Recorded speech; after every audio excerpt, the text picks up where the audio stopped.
মাঠ পর্যায়ের প্রশাসনই আসল সরকার বলে মন্তব্য করেছেন প্রধান উপদেষ্টা অধ্যাপক ডক্টর মোহাম্মদ ইউনূস।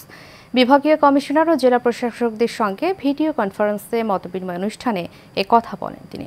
এ সময় 2024-এর অভ্যুত্থানের উদ্দেশ্য ধারণ করে কাজ করতে মাঠ প্রশাসনের প্রধান কর্মকর্তাদের প্রতি আহ্বান জানান প্রধান উপদেষ্টা। এছাড়া আসন্ন রমজানে দ্রব্যমূল্য সাধারণ মানুষের ক্রয় ক্ষমতার মধ্যে রাখতে দ্রুত পদক্ষেপ নেওয়ার নির্দেশ দেন তিনি। বিস্তারিত নূর মোহাম্মদ ভুইয়া রিপোর্টে। দেশের চলমান বিষয় নিয়ে পর্যালোচনা করতে ভিডিও কনফারেন্সের মাধ্যমে তেজগাঁওয়ে প্রধান উপদেষ্টার কার্যালয় থেকে বিভাগীয় কমিশন ও জেলা প্রশাসকের সঙ্গে মতবিনিময় করেন প্রধান উপদেষ্টা ডক্টর মোহাম্মদ ইউনূস। মানুষ কি পরিবর্তন চায়, কতগুলো খুব কমন জিনিস আছে যেগুলো চায়, শান্তি শৃঙ্খলা চায়, আইন শৃঙ্খলা চায়, এটাকে নিশ্চিত করে। বক্তব্যে প্রধান উপদেষ্টা বলেন, জাতি ধর্ম বর্ণ নির্বিশেষে সকল নাগরিকের অধিকার নিশ্চিত করতে কাজ করছে অন্তর্বর্তী সরকার। আমাদের সামনে বিষয়গুলো কি অত্যন্ত পরিষ্কার।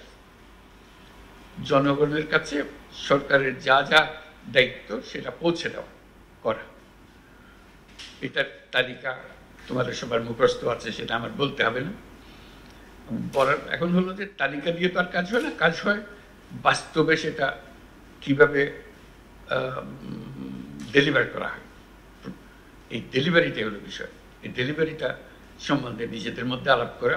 মাঠ পর্যায়ে প্রশাসনে আসল সরকার জানিয়ে 24-এর অভ্যর্থনকে ধারণ করেই কাজ করতে মাঠ প্রশাসনের প্রধান কর্মকর্তাদের প্রতি আহ্বান জানান প্রধান উপদেষ্টা।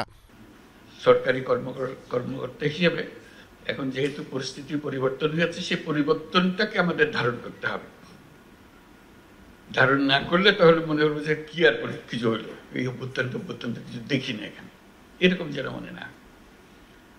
এটাকে আমরা কিভাবে সামনে নিয়ে আসতে পারি, যার যার মতো করে। এটা একটা সার্বিক একটা চেহারা আছে, তবে নিজেদেরকে চেষ্টা করতে হবে যে এটাকে ধারণ করা।